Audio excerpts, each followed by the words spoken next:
ಮತ್ತು ಕಾವ್ಯ ಜೋಡಿ ಮದುವೆ ಆಗ್ತಾರಾ, ಒಂದಾಗ್ತಾರಾ, ಗುಡ್ ನ್ಯೂಸ್ ಕೊಡ್ತಾರಾ? ಸಾಕಷ್ಟು ಜನ ಕೂಡ ಈ ಒಂದು ಪ್ರಶ್ನೆ ಕೇಳ್ತಿರ್ತಾರೆ. ಮತ್ತೆ ತುಂಬಾ ಜನ ಸಹ ವೆಯ್ಟ್ ಮಾಡ್ತಿದ್ದಾರೆ ಈ ಒಂದು ಗುಡ್ ನ್ಯೂಸ್ಗಾಗಿ. ಯಾಕಂದ್ರೆ ಈ ಒಂದು ಜೋಡಿ ತುಂಬಾ ಅತ್ಯುತ್ತಮವಾಗಿಯೂ ಕೂಡ ಕಾಣಿಸ್ಕೊಳ್ತಾರೆ, ಮಿಂಚ್ತಾರೆ. ಸೊ ಎಲ್ರಿಗೂ ಕೂಡ ಇಷ್ಟ. ಈ ಒಂದು ಜೋಡಿ ಮೇಲೆ ತುಂಬಾನೇ ಪ್ರೀತಿಯನ್ನು ಸಹ ಇಟ್ಕೊಂಡಿದ್ದಾರೆ ಜನರು. ಗಿಲಿ ಮತ್ತೆ ಕಾವ್ಯ ಎಲ್ಲೇ ಹೋದ್ರು ಕೂಡ ತುಂಬಾನೇ ಸೆನ್ಸೇಷನ್ ಆಗ್ತಾರೆ.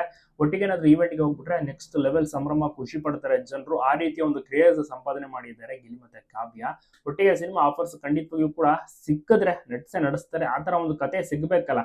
ಸೊ ತಮ್ಮ ಕೆಲಸಗಳಲ್ಲಿ ಬ್ಯುಸಿ ಆಗಿದ್ದಾರೆ. ಈವೆಂಟ್ಸ್ ಗಳಲ್ಲಿ ಕಾವ್ಯ ಅವರು ಕೂಡ ಬ್ಯುಸಿ, ಗಿಲ್ಲಿ ಅವರು ಕೂಡ ಬ್ಯುಸಿ. ನೋಡಿ, ಕಾವ್ಯ ಅವ್ರಿಗೂ ಕೂಡ ಒಂದು ಖುಷಿ ಏನಪ್ಪಾ ಅಂದ್ರೆ, ಗಿಲ್ಲಿ ಅವರು ಬಿಗ್ ಬಾಸ್ ಗೆದ್ದು 4-5 ತಿಂಗಳಾಯ್ತು, ಇನ್ನ ಕೂಡ ಒಂದು ಕ್ರೇಜ್ ಅಂತೂ ಕಡಿಮೆ ಆಗಿಲ್ಲ. ಆಗಿಂದ ಕೂಡ ಕಂಪ್ಲೀಟ್ ಆಗಿ ಬ್ಯುಸಿ ಆಗೇ ಬಿಟ್ಟಿದ್ದಾರೆ. ಎಲ್ಲಾ ದಿವಸವೂ ಕೂಡ ಡೇಟ್ಸ್ ಬ್ಲಾಕ್ ಆಗ್ಬಿಟ್ಟಿರುತ್ತೆ. ಎಲ್ಲರೂ ಕೂಡ ಈವೆಂಟ್ಸ್ ಗಳಿಗೆ, ನಮ್ಮ ಫಂಕ್ಷನ್ ಗೆ ಗಿಲ್ಲಿ ಬರಬೇಕು ಅಂತ ಕರೀತಾನೆ ಇರ್ತಾರೆ. ಸೊ ಆ ರೀತಿ ಒಂದು ಕ್ರೇಜ್ ನಿಜವಾಗ್ಲೂ ಕೂಡ ನೋಡಿದ್ರೆ ಖುಷಿ ಆಗುತ್ತೆ ಗಿಲ್ಲಿಗೆ. ಸೊ ಹೀಗಾಗಿ ಬಹಳಷ್ಟು ಜನರು ಕೂಡ ಸಪೋರ್ಟ್ ಅನ್ನ ಮಾಡ್ತಾ ಇದ್ದಾರೆ. ನೀವು ಕೂಡ ನೋಡ್ತಾ ಇದ್ದೀರಾ, ನಿಮಗೂ ಕೂಡ ಇಷ್ಟನ ಗಿಲ್ಲಿ ನಟ. ನಿಮ್ಮ ಒಂದು ಅನಿಸಿಕೆ ಅಭಿಪ್ರಾಯವನ್ನ ತಪ್ಪದೆ ಕಮೆಂಟ್ ಮಾಡಿ, ಎಲ್ಲ ಕಡೆ ವಿಡಿಯೋನ ಶೇರ್ ಮಾಡೋದನ್ನ ಮರಿಬಿಡಿ. ಗಿಲ್ಲಿ ಇದೇ ರೀತಿ ಮಿಂಚಲಿ, ಇದೇ ರೀತಿ ಇನ್ನಷ್ಟು ಯಶಸ್ವಿಯಾಗಿ ಎಂದು ತಪ್ಪದೆ ಜನರು ಕೂಡ ವಿಶಸ್ ಅನ್ನ ತಿಳಿಸ್ತಾ ಇದ್ದಾರೆ. ಗಿಲ್ಲಿಗೆ ಫ್ಯಾನ್ ಫಾಲೋವಿಂಗ್ ಕ್ರೇಜ್ ಅಂದ್ರೆ ಹಾಗೆ ಸಿಕ್ಕಾಪಟ್ಟೆ ಕೂಡ ಬರ್ತಾ ಇದೆ.